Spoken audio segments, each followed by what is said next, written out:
Please be seated.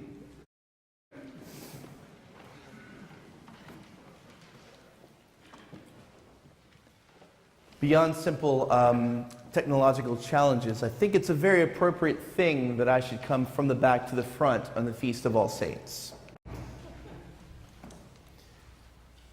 So first and foremost, welcome to the day where we celebrate the Feast of All Saints.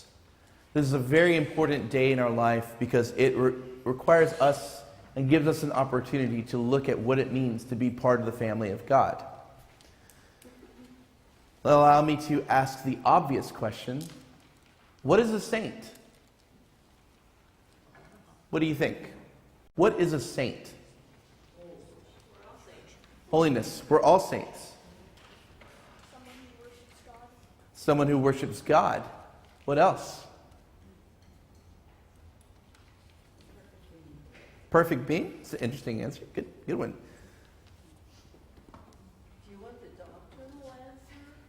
No, I do not want the doctrinal answer. I want the honest answer. And what is your definition of a saint?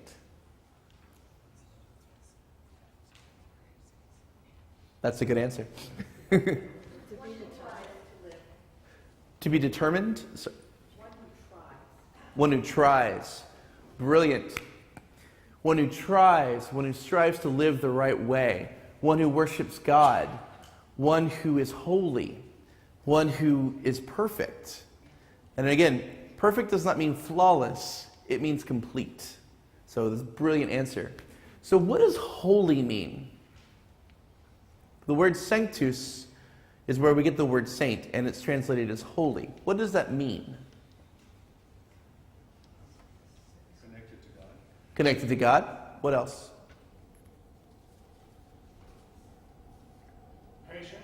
Patient, that's a good one.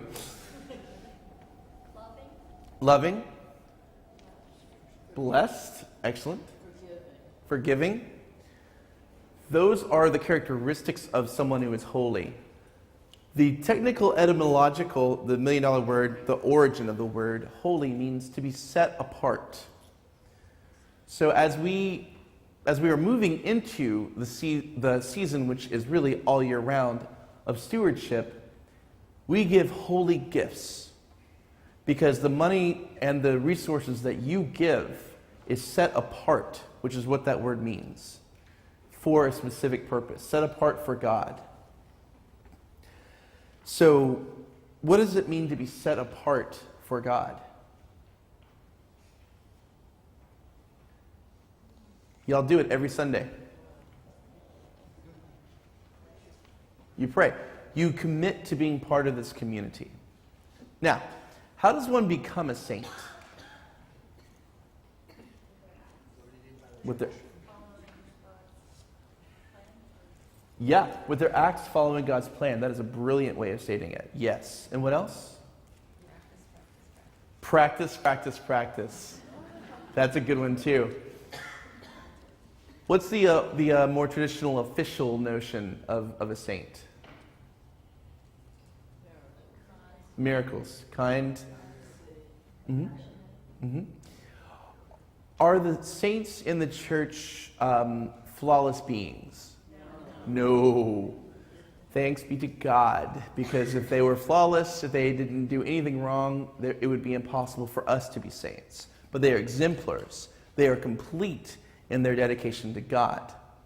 Now, today we honor those whom we love but see no more. We will be reading the list of people for whom we wish to honor, the people we have lost, both recently and in years and years past. Who is a saint to this community? We all are? Paul, excellent. I want to come back to the we all are in just a moment. Paul, why is Paul a saint? He did the things we're talking about. He tried really hard. He believed fully in Christ and wanted to take that to other people. He tried really hard, committed himself to Christ, and tried to share that with other people. Did he always do that? No. What did he do before he was doing that? He persecuted the very people he was trying to make. What does that say about God's transforming power? Forgiving. Awesome. What else?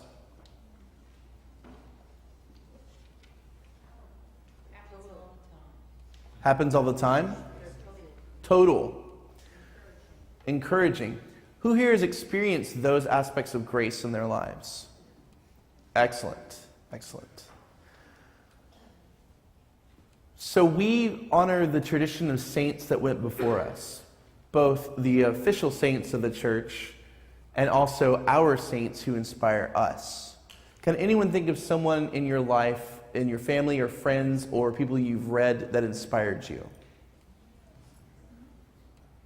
Who's a name that inspires you? Magdalena Forsyth. And indeed, and we give thanks for your grandma. Why was she inspiring to you?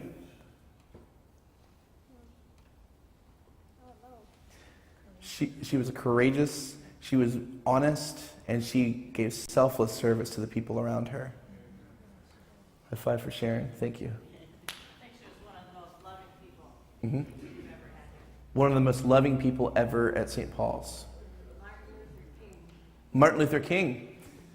Why is he a saint? Because he believed in peaceful Mm-hmm. and positive change. He believed in peaceful protest and positive change. And I would add he was even willing to lay down his life for what God called him to. Many of the saints that we remember are martyrs. And I consider Martin Luther King to be one of the martyrs who are saints in our legacy, because he lost his life in the process of following what God called him to. I think that Barbara Harris, the bishop, first female bishop in the entire Anglican Communion, who was also African American, was at diocesan convention last week. I take a point of pride in being ordained in the diocese that consecrated her as a bishop. Now, what's interesting is that she had to wear a bulletproof vest on the day of her consecration because Episcopalians sent her death threats. Another reason why I'm so grateful for the people here at St. Paul's.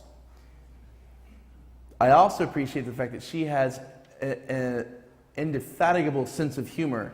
She got on an elevator, and a father and son were in the elevator with her and said, "Oh, I bet there's a story here," because she was in all of her bishop's regalia. She said, "That's right, I'm Little Bo Peep in drag." That's also one of the things I appreciate, is when we can keep a good sense of humor in the midst of it. She stood up in the face of the threat of death to follow her calling in God. That makes a saint to me as well. Now, is a saint someone who serves others? Yes. Yes. Is a saint someone who cares for others? Yes. Is a saint someone who volunteers their time and resources to help others? Okay. Raise your hand if you've done any of those things in your life. Come on. Donna, I don't see your hand up. Okay. One of the things that we are doing today, which is the most appropriate day to celebrate this, is volunteer appreciation. It is a very small token to the incredible gifts that you all continue to give us. But we as a staff are serving you this morning, coffee hour and breakfast. We cannot in any way repay you for all that you've done. However, what I'd like to do is this. If you have ever volunteered on the Altar Guild, please stand up as you're able. And stay standing. If you have ever served in the rummage sale, stand up. If you have ever volunteered or served in any capacity at Trinity Center, please stand. Donna, you've also volunteered your time. Get up. If you have ever served with the Valentine Tea, please stand. If you've ever done Parish Cleanup Day, please stand. If you've ever cleaned out the pews at your church on Sunday, please stand. If you have ever done flowers for church, please stand. Have you read for church? Read the lectionary? Have you ushered in church? Have you run sound in church? Have you been to church? Do you serve in the choir? Come on. Everyone who is able, stand. Folks, this is the communion of saints right here. Every single one of you. You are committed to this beloved community. That makes you a saint. You are the continuity of the communion of saints from times past. Every saint that we honor, every person that we see, is part of who you are. You may be seated.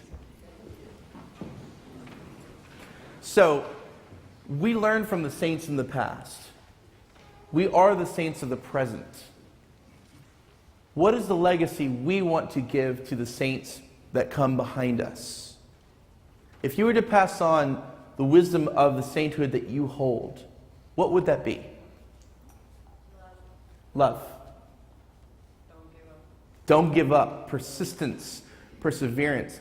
That reminds me of a very interesting correlation to the Beatitudes, which we read this morning. It's blessed are the meek, blessed are the pure in heart, the poor in spirit, the merciful, the righteous.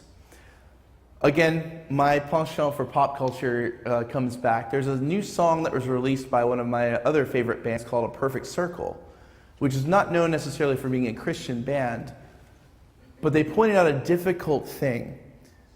The song that they released talked about, behold the new beatitude, which is, good luck, you're on your own.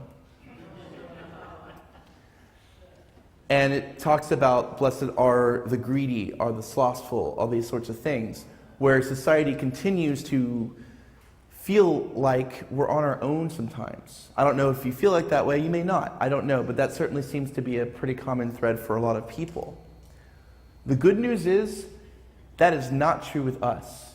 When another part of the song, the singer asks, what are the pious, the merciful, the pure of heart? He's reminding us of the fact that we, as the communion of saints, as the body of Christ, stand up in the face of that beatitude of good luck, you're on your own, to say no. That is not the end of it all. That is not the truth of life. Love always has more power than hatred and fear can ever have. That is something that it requires perseverance and love. That is the good news of God in St. Paul's. We are a church that continues to give back, that looks out for people who are missing, that looks for the least of these, and doesn't exclude the most of these. Getting some feedback. What else do we want to pass on to future generations? Hope. Just do it. Just do it. Don't just talk about it. Do it. Get to it. The words of St. Francis: preach the gospel at all times, and if necessary, use words. Someone said something? No? So today, we honor those who we love but see no more. Our grandparents, our sisters, our brothers, our parents, our cousins, our aunts and uncles, our friends, all of our family. Knowing that they are in the arms of God, interceding on our behalf, as we intercede on others' behalf. And we continue the fullness and the eternal body of God in the world, as we continue to participate in the communion of saints.